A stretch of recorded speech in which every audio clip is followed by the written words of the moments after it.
Welcome to Sacrilegious Discourse. For this is what the Sovereign Lord says. Why do you need prophets to tell people who you are and what you want? If you can justify everything that the God of the Bible has done, then you can justify any of your behavior. A lot of this mentality is trickling into what is now mainstream right-wing Christianity. I am capable of empathy greater than this God of the Bible. This is a Bible that they tell kids. This is the good Lord. This is the good book.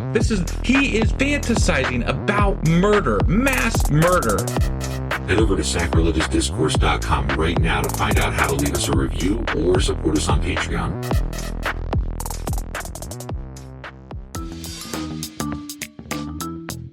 Hey there, sinners and saints. It's your favorite Bible-bashing duo from Sacrilegious Discourse, and we need your help. That's right, folks. We're raising funds for some heavenly equipment and a studio that doesn't sound like it's in the depths of hell. Our current setup, let's just say it's more apocalypse than audiophile. So if you want to hear us dissect the Bible without the background noise of demonic squirrels, chip in a few bucks. We're aiming for $5,000 to upgrade our audio and build a studio worthy of blasphemous banter. Donate today and help us spread the good word of atheism. You can find a link right on our homepage, sacrilegiousdiscourse.com. Every dollar counts. Even if it's from your collection plate. Husband! Wife! Do you know what we're doing today? We are reading more Maccabees. More Maca noodles. Let's see. Last time we just got done reading Maccabees chapter 3, which would mean that today we're doing... First Maccabees chapter 4. That's right. First Maccabees. Sorry, I messed that up. I don't recall, because of the way we're doing this, what we read about last time exactly. So I'm sure you've got a recap for us. I do. Okay. In chapter 2, the elderly priest Mattathias refused to obey the king's orders. He killed a collaborator. He fled to the hills with his sons. And then some of the people that followed him later were killed, and that sparked the Maccabean revolt. Yeah. And then in chapter 3, Judas Maccabeus emerged as the leader of the resistance, and he began winning a whole bunch of shocking victories against much larger Seleucid, which is early Greece, forces. So that's where we're at the moment. Okay. And we're going to find out how that shapes out in chapter 4 today. Yeah. Okay. Sounds good. Well, are you ready to read First Maccabees chapter 4? Sure as fuck am. Let's do this. Okie dokie.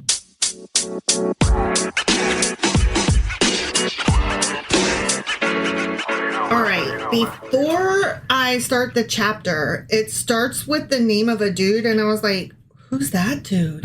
But it says it like, you just read about him. Yeah. So I went into the previous chapter and did a search for this word, who dat. Right. And yeah, we did, but he was only vaguely mentioned. So apparently we were supposed to fucking remember the name. Yeah. So I went back to chapter 3. The Bible loves names. It does. I don't know if anybody's figured it out. Yeah. It name drops. It's like, remember some toe that I mentioned? And I'm like, no, absolutely fucking not, I don't. Yeah, do you remember Barely. That's because he dropped dead. That was the only thing, Yeah, exactly.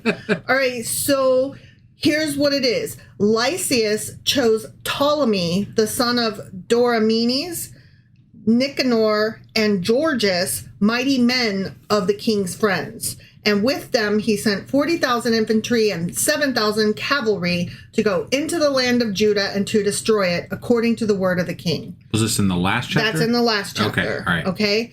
And I'm like, oh, okay. So all those names I just mentioned, one of them is Gorgias. Got it. Okay?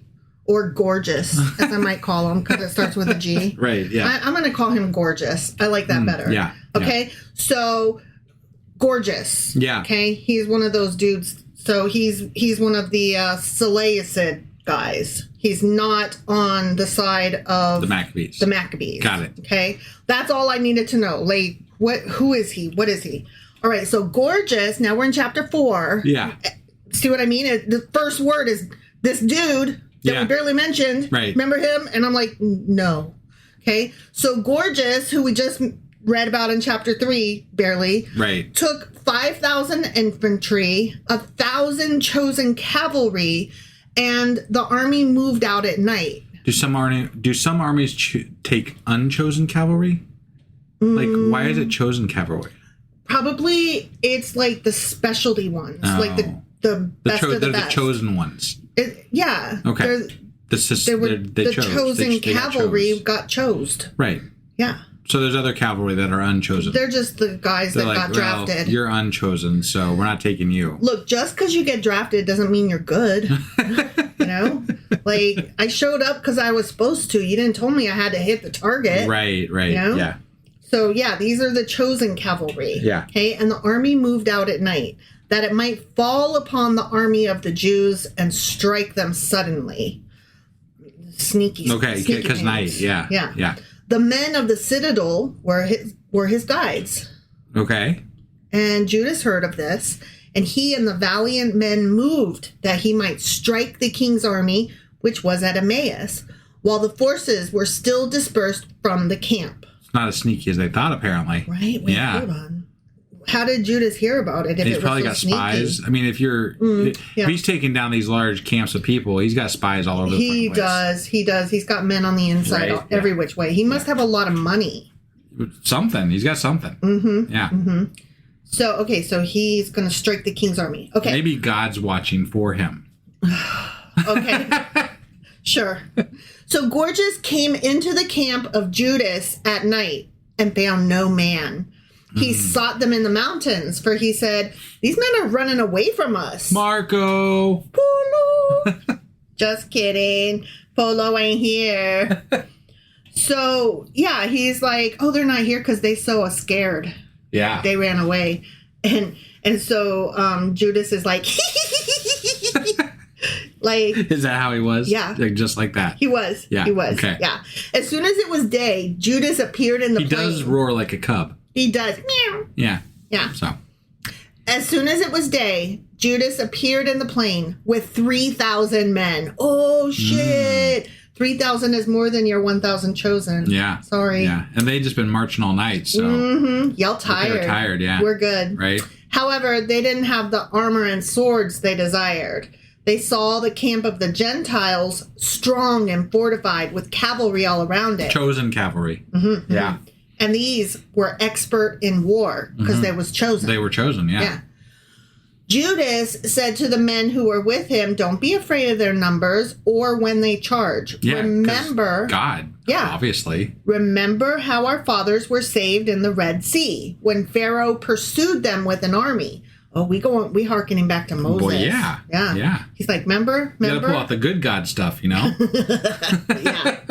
Now, let's cry to heaven if he will have us and will remember the covenant of our fathers and destroy this army before our face today. Then all the Gentiles will know that there is one who redeems and saves Israel. Also, you're fired if you have an idol in your package. Oh, yeah, for sure. Just for the record, because you're going to fuck us. Yeah.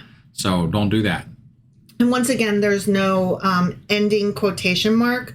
There's just, it's a new paragraph. Yeah. And so I had to read ahead for a second there and be like, is this continued speech? It is not. Okay. All right. Yeah. So we're going to pretend that there was a quotation mark there to end when somebody was speaking. Right. Okay. Yep. So the foreigners lifted up their eyes and saw them coming near them. Too many pronouns. Ugh. You could probably just hear them with 3,000 people. Right. They went out of the camp to battle. Those who were with Judas sounded their trumpets and joined battle. The Gentiles were defeated and fled into the plain. That was easy. Yeah. Man. Huzzah! The Gentiles, I just read that. But all those in the rear fell by the sword. They were like, we don't care if you're running away. We killing you. Yeah. Get or die. Right. They pursued them to Gazara and to the plains of Idumea. So Gorgias went to Gazara? Yeah. Okay. Azotus and Jamniah. About 3,000 of those men fell. 3,000. Okay. That's how many were in 3,000? Judah's. No. Judas's army had 3,000. 3,000 of Gorgias's men fell. I thought Gorgias only had 1,000.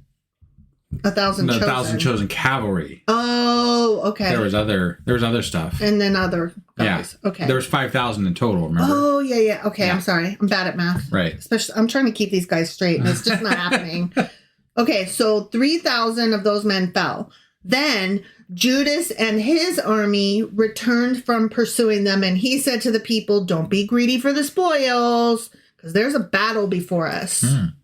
Gorgias and his army are near us on the mountain, but stand now against our enemies and fight against them, and then afterwards take the spoils with boldness." Okay. So he's just wait till we're done. Yeah, guys. he's like, this. Just hang on. You can get spoils, Right. just not yet. Not yet. Yeah. Hang tight. And they're like, "Oh, I really wanted that gold cup. Really? Because I was looking forward to raping somebody and taking women and slaves. No, gold is better. Yeah, but I really need to fuck."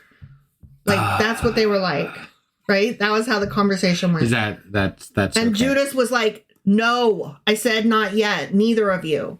Just in a minute." Okay. All right. All right. While Judas was finishing this speech, a part of them appeared, looking out from the mountain. They saw that their army had been put to flight and that the Jews were burning the camp, for the smoke that was seen declared what was done. But when they perceived these things, they were very afraid. There are too many uses. Who is they? of Who's afraid? they and they. Okay.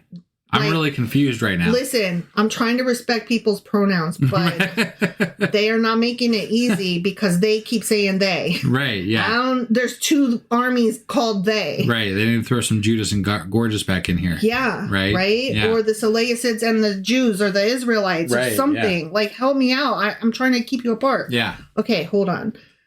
They saw that their army had been put to flight. Okay, so Gorgias's army saw that their own army themselves had been put to flight. Right, yeah. And that the Jews were burning Gorgias's old camp. Okay. Okay? Yeah. For the smoke that was seen declared what was done. But when they Gorgias's dudes, Yeah. perceived these things, rightfully so, they were very afraid. Okay? Okay. Perceiving also the army of Judas in the plain ready for battle, they, Gorgias's dudes, Right. all fled into the land of the Philistines. Okay. Okay, that makes better sense. Yeah. Whew, I had to Yeah. untangle that. Yeah. Yeah, too many pronouns, y'all. Yeah. All right. Judas returned to plunder the camp. What the fuck? And they took... I thought they were at the camp. No, they burned the camp. They haven't plundered it yet. Now okay. they're plundering it. They Okay. burned it. Now they're plundering it. Okay. So they burned it and then they walked away and then they came back. Yeah. Why'd they walk away? Well, I think only some of them were burning it. Like they left a few of them to burn it. The rest of them were like waiting in, the wings to like fight if the rest of the Gorgias people came down. Okay. So now they're plundering it. Okay. Yeah. All right. Judas returned to plunder the camp and they took much gold, silver, blue, sea purple. Sea purple, huh? I need that color on a dress stat. I need sea purple and great riches. I mean, they got the booty. I would like, yeah, they did. I like great riches. I'm not opposed to great riches, but I really want sea purple. Yeah. What color is sea purple? I mean, I'm guessing it's like a bluish purple. I love it. In my mind, it's gorgeous. In my mind, it's like the hair of a mermaid. Got it. Like, Okay. oh, it's beautiful. Right. Okay. Then they, Judas's dudes, Right. returned home and sang a song of thanksgiving. No, we just had Thanksgiving. We just had Thanksgiving, Yeah. but I didn't sing a song. No songs. Yeah, there wasn't any songs. Oh, but I did. I texted you a fuck Christmas Monty Python song. Did you listen to it? I did. It was funny. It was. Right? Yeah. So there you go. We sing a song of Thanksgiving. Right. Because he is good. Oh, wait. They would return home and sing a song of Thanksgiving and gave praise to heaven because he is good. I think because God, is good. Sure. Heaven is not a guy. Heaven is not a person. Well, it's They God. sang a song of thanksgiving and gave praise to heaven because he is good. Well, heaven in this context is God. Okay, but no, that doesn't work for me. They didn't mention who's good. They were But just like... you don't have to. He it's is not good. a capital H. Well, it's the heaven guy. The It's dude not in the heaven. heaven guy. They didn't give praise to the heaven guy. They gave praise to the afterlife because whoever he is good. I'm going to go with God there. And because whoever hims is God. Mercy endures forever. Right, that'd be God. This is poorly written. I don't like it. It is. I'm not arguing that fact. But obviously it is God they're referring to. Right, but you are also getting my goat, and you are like doing that wicked smile where you're like, which I don't like. You be on my side right now, sir. Okay. Okay. Mm-hmm. Israel had a great deliverance that day, I can tell you. Did they? They did. They, yeah. Yeah. The foreigners who had escaped came and told Lysias all the things that had happened. Lysias is the king. Right. Yeah. When he heard of it, he was confounded and discouraged because the things he desired had not been done to Israel, nor had such things happened as the king commanded him. Wait, Lysias was the guy that Antiochus had left in charge. Yeah. Yeah. He's the king. He's the temporary. King adjacent. Yeah. Temporary king. Right. Yeah. Acting king. Sure. Okay. Yeah. And he's like, womp womp, my team sucks. Yeah. Like, I really hope. I mean, so far, what's his name? Gorgias? No. Judas has been like whipping people left and right without like hardly it's like a sentence long. Like, yep, and he won again. There you go. They're all they got them all. He got them all. They all died. Whatever. Anyways. Right. Next. He's great. Moving blah, along. Blah blah. Yeah. And I bet Lysias is like, I hope Antiochus either comes back and takes over or stays away so I don't get in trouble. Like, he is tossing and turning at night. He can't decide which would be better. Right. In the next year, Lysias, gathered... Wait, is that his name? Lysias? Did I say it right? Yeah, Lysias. He gathered together 60,000 chosen infantry. Wow. And 5,000 cavalry. So just 60,000 that he like hardcore handpicked, and then 5,000 just regular mercenary guys. Right. Drafted, whatever. That he might subdue them. Them being the Judas and Judas's people. The Jewish people. The Maccabees. The Maccadoodles. Yeah. The first Maccabees. They came into Idumea and encamped in Bethsura. Okay. Okay, it's Beths. Bethsura. That's hard for me. Yeah. You know how I have problems with a TH following or before another letter, like sixth. Right. Yes. I'm not coordinated enough to make those things happen. My tongue and my teeth don't work well together for those. Right. Judas met them with 10,000 men. Oh, he's like, you have 60,000 chosen, and that's great for you. I only have 10,000, but we have a cause that we care about. Yeah, we win in one sentence, and you win in never. Right? So, sorry about you. Sucks to suck. Judas saw that the army was strong. The Gorgias's army. Okay. Or Lysias's army. Whatever. Okay, sure. The other guys. Right. And he prayed and said, "Blessed are you, O Savior of Israel, who defeated the attack of the mighty warrior by the hand of your servant David, and delivered the army of the Philistines into the hands of Jonathan, the son of Saul, and of his armor-bearer. Hem in this army in the hand of your people Israel, and let them be ashamed for their army and their cavalry. Give them faintness of heart. Cause the boldness of their strength to melt away, and let them quake at their destruction. Strike them down with the sword of those who love you, and let all who know you name... Oh, hold on. And let all who know your name praise you with thanksgiving." Okay. Lots of Thanksgiving. Yeah. We should have read this for Thanksgiving. I know, that would have been badass. Right. We have a Bible reading that's only Bible adjacent. Would everybody like to gather around and hold hands? Ugh. I really like, speaking of Thanksgiving, it's well past by the time anybody hears this. Yeah. But our Thanksgiving was really cool because we had some mixed family, and it was really neat because there were 2 different dining tables in different rooms. So just naturally, the way it split up was all the right-wing fucks sat at one table in one room. Yeah. And then the rest of us all sat at the other table in the other room. And it turned out pretty good. And I think that's the way family gatherings should go, so that you can be together, but without the crosstalk. Yeah. Yeah. I'd like to point out also, we got a message from one of our Discord people, Fern, and they wished us a happy Indigenous Genocide Whitewashing Day. Oh, yeah. Fair. I appreciate that. Yes. And yes. I wish that we had said that. Right. I'm glad if we didn't, that Fern did. Right. Exactly. Yeah. Sadness. Okay, so moving on, they joined in battle. The guys that just prayed. The Jews. The Judas guys. Right, yeah. They joined in battle, and about 5,000 of Lysias's army fell. That still leaves 55,000. They fell down near them. Okay. But when Lysias saw that his troops were put to flight, and the boldness that had come upon those who were with Judas, and how they were ready either to live or to die nobly, he withdrew to Antioch. He was like, bitch, bye. He took he outnumbered them 6-1. And he was like... He's like, fuck this shit, I'm out. Yeah. We got to go. This sucks.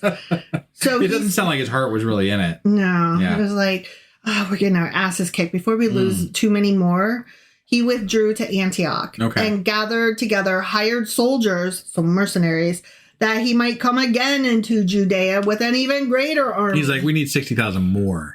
But we need 60,000 people that I don't mind losing. I'm losing my chosen ones. Oh, yeah. I need 60,000. Yeah, okay. Exactly. Got it. Yeah. I need some army privates. But Judas and his kindred said, bitch. Is that what he said? They said, bitch. Just kidding. Behold, they said, our enemies are defeated. Fuck yeah, they are. Let's go up to cleanse the holy place and to rededicate it. Come on, y'all. Let's go. Okay.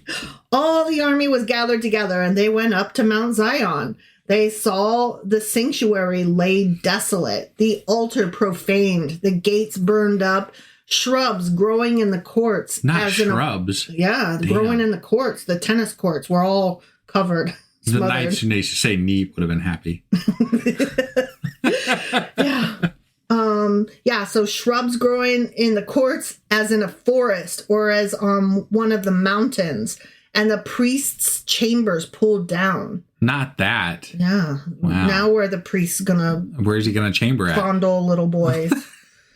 And they tore their clothes, made great lamentation, put ashes upon their heads, fell on their faces to the ground, blew, they did, with the solemn trumpets, and cried toward heaven. These fuckers just put to death 5,000 people, and they're crying over a torn down priest chamber? Yeah. Like, come on. Yeah. Really? Yeah. I call some bullshit here. They're sad. Their little pray room got hurt. I feel like they're embellishing the story a bit, though. You think? Do you really think? I just can't see this actually happening. Right. Like, I don't know. I have a hard time believing it. Then Judas appointed certain men to fight against those who were in the citadel until he had cleansed the holy place. Okay. He's like, we're going to come over here and do praying stuff. And, you got to do all the sacrificial animal blood on this side of the tent and whatever. So you guys go fight while we do this part. Sure. With the oil and the grain offering, whatever. Right. Yeah. Okay, so he's cleaning it up. He chose blameless priests who were devoted to the law. Well, it's a good thing you had some blameless priests around. They were perfect. They'd never done anything wrong in their entire lives. It's great. Oof. And they cleansed that holy place and carried the defiled stones out to an unclean place. Gotta get those defiled stones right out of there. You gotta take them to that unclean place. Yeah. Like the garbage dump. Right. Did you just really have to rebuild the whole thing? Because is the whole place defiled? Yeah. I don't really get it. It is. Okay. Yeah. They deliberated what to do with the altar of burnt offerings, which had been profaned. So they're like, can we clean this and reuse it? Because this shit's really expensive and difficult to rebuild. If we pour enough oil and prayer on it, could we call it good? Right, yeah. They deliberated, what to do.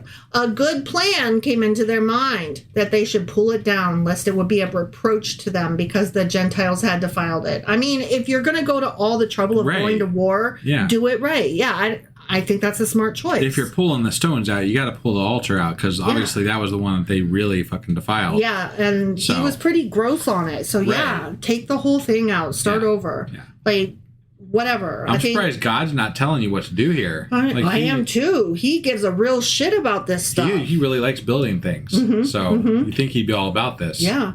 So they pulled down the altar and laid up the stones on the temple hill in a convenient place until a prophet would come to give an answer concerning them. So they're like, we got rid of all the stones and the altar and shit. We're going to start over. We don't know what to do with this rubble pile over here. So we'll just set it aside. Just put it over there. Yeah. We'll deal with that later. Yeah.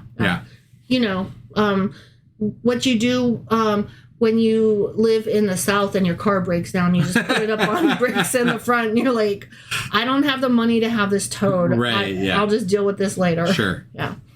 They took whole stones according to the law and built a new altar like the former. I mean, I think that was the smart thing to do. I'm not religious. I don't like doing this kind of stuff. But I think if they were going to do this, they need to do it right. And this is the way to go. Sure. Yeah. That's what I think. I mean, to me, one altar is the same as the next. But you know, whatever. Sure. I don't have a lot of altars, though. But I'm saying if they are trying to convince me that they're serious... And that they believe hard. Right. They need to go all in. To do, Like, I can respect, okay, well, you're standing by the faith, the conviction of your faith. Right. And that makes sense. I would be disappointed in you, and I would be like, nah, your religion is fucking fake. You can't cut corners. Yeah. Right. Either do it or don't do it. Pick one and get Moses there. wasn't allowed in the fucking promised land for hitting a rock. So, like, y'all make sure you got to rebuild it right. Yeah. If you're going to do it right. Right. They built the holy place and the inner parts of the house, and they consecrated the courts. They made new holy vessels, and they brought the lampstand, the altar of incense, and the table into the temple. They burned incense on the altar. I burn incense in my office. It makes my whole office room smell really, really good. Right. And it puts me in the mood to write. I hate incense. So. I know. That's why I only burn it while you're at work. Yeah. And they lit the lamps that were upon the lampstand, and they gave light in the temple, as lamps do. Sure. They set loaves upon the table. I'm assuming loaves of bread. Loaves, yeah. Right. Hung up the curtains and finished all the work which they had done. I think it's nice that they had curtains and that they hung them up because... I wonder if they were sea purple curtains. You mean... Wasn't that what the color was? Yeah, no, you're right. Sea purple. Yeah, sea purple. Yeah. It's just interesting to me that, like, men used to do, like, curtain work. Right. Yeah, they were interior designers. Yeah. And now that's considered, like, more of a woman or gay man job. You know? Sure. Like, I'm just saying, like, you don't find a lot of dudes that are like, I love curtains. I'm all about curtains. But if you do, that's fine. I'm just saying, I think it's interesting that it went from a man thing to a woman thing. And, now here we are today where anybody can hang curtains. Right. That's what I'm trying to say. Yes. They rose up early in the morning. I mean, it's curtains. Anybody could have done it any time. I've hung curtains before. You're right. I could definitely do it any time. Yeah. Nothing stopped me from doing it in the middle of the night or the first thing in the morning or in the afternoon. Do you pray before you hang I definitely curtains? do not pray before I hang curtains. Do you ask for guidance? Never. Do you use a level? Nope. And that is probably part of why I do the curtains. They rose up early in the morning on the 25th day of the 9th month, which is the month Chislev, so not September. Okay. In the 148th year, and offered sacrifice according to the law on the new altar of burnt offerings which they had made. At the time and day the Gentiles had profaned it, even then it was dedicated with songs, harps, lutes, and with cymbals. I love me a good cymbal. Yeah. All the people fell on their faces. I'm always falling on my face. worshipped and gave praise toward heaven, which had given them good success. They celebrated. See, they don't take credit for any of their own good.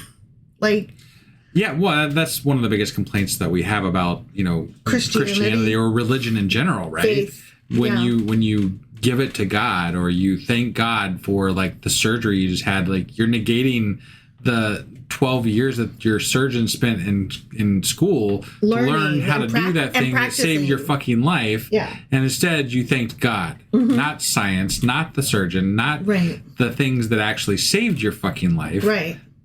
But God. Yeah. The entity that had nothing, like literally nothing to do with it. The only thing that people get to take credit for is all the evil and bad. And all the good, only God could do that. Mankind, humankind can't do good. Do you know they've actually done some studies like with regard to prayer and whether it helps or not, and it doesn't. I mean... And in fact, I think there was one study that showed that it would maybe even a little bit worse. Oh. Like the outcomes were a little bit worse. Really? I'm interested in that. I don't think they've done it like... There haven't been enough to like scientifically do a paper on it, but like there's been enough to like make some commentary about it. You know what I mean? So like, there's enough for anecdotal stories on an atheist podcast. Right. Not enough to like build a science around. Don't quote me as like facts here, because like... You might be talking out of your ass. I might be talking out of my... I'm not talking completely out of my ass. There was something. I just don't remember exactly what it was from or how in depth that study was. So it might have been like 2 people. take it with a grain of salt. I'm interested though. I would like to see more of that type of study done. Right. Like, let's science the fuck out of this religion, you know? Yeah, no, I would love that. Like, wouldn't that be fun to like have, I don't know, like God studies? Yeah. Like let's do this. Let's figure it out if God's for real. Yeah. Let's study this shit. Like, what is it you want us to figure? How do we figure out if there's really God? Tell us. Yeah. And then we'll do the studies. Sure. And then we'll figure it out. Yeah. I bet the answer is no. Right. But, right. I'm willing to do it. Sure. So. Especially if you're going to pay me for it. All the people fell on their faces like wife does, worshipped and gave praise towards heaven, which had given them good success. They celebrated the dedication of the altar 8 days and offered burnt offerings with gladness and sacrificed the sacrifice of deliverance and praise. Oh my God, I think that this is Hanukkah. I think that's what we're doing here. Okay. It's Hanukkah. Got it. They decorated the front of the temple with crowns of gold and small shields. They dedicated the gates and the priest chambers and made doors for them. There was exceedingly great gladness among the people, and the reproach of the Gentiles was turned away. Judas and his kindred and the whole congregation of Israel ordained that the days of the dedication of the altar should be kept in their seasons from year to year for 8 days, from the 25th day of the month Chislev, with gladness and joy. Yeah. Yeah, this is totally right. Like, okay, so that's how we got Hanukkah. Right. Wow. Interesting. Yeah. At that time, they fortified Mount Zion with high walls and strong towers around it, lest perhaps the Gentiles might come and trample them down as they had done before. Right. Judas stationed a garrison to guard it. They fortified Bethshura to keep it, that the people might have a stronghold near Idumea. The end. Okay. Like, there's not really been battles. It's just Judas winning, like telling us that, oh, and then there was a battle, but we won it, so don't worry about it. Right. Like, there's no, I never hear of a single casualty from them. Right. It's only casualties from the other side. Yeah. And they just win in like one sentence every single time. It seems this story seems very one-sided. I mean... Because I kind of call bullshit, like, if they killed 5,000 people, they lost some people. They did. You know, but like, they don't mention that at all. But the truth is that the battle did happen. Sure. And that's what we're supposed to take from it. The battle actually happened, and they did win. The details are questionable, but the battle happened, and the people won. I'm not even saying the details are questionable. I'm saying the details are missing. That's fair. That's it. That is fair. Because they're only talking about one. They're only talking about the good shit. Yeah. For them. Yeah. You know. Totally. So they're leaving out everything else. No, totally. But whatever. It's their story, I guess. Yeah. In this telling. So, yeah. All right. Well, that was 1 Maccabees chapter 4. First Maccadoodles. Yeah. And we will be back tomorrow with 1 Maccabees chapter 5. Yeah. And we'll see you then. Bye.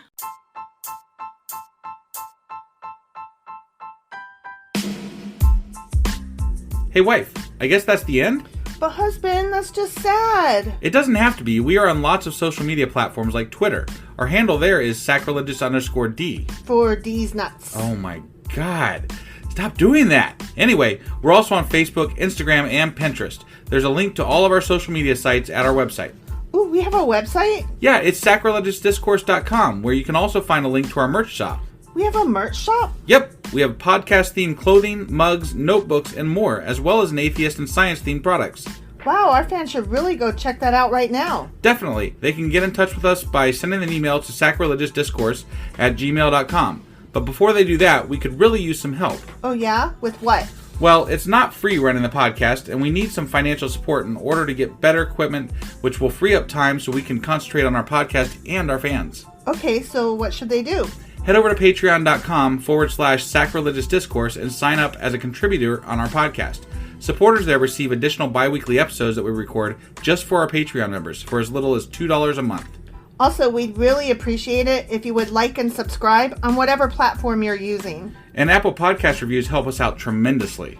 Like and subscribe. Leave an Apple review. Join us on Twitter. Support us on Patreon. That's a lot of instructions. Don't forget to say thanks. Thanks. Okay, bye.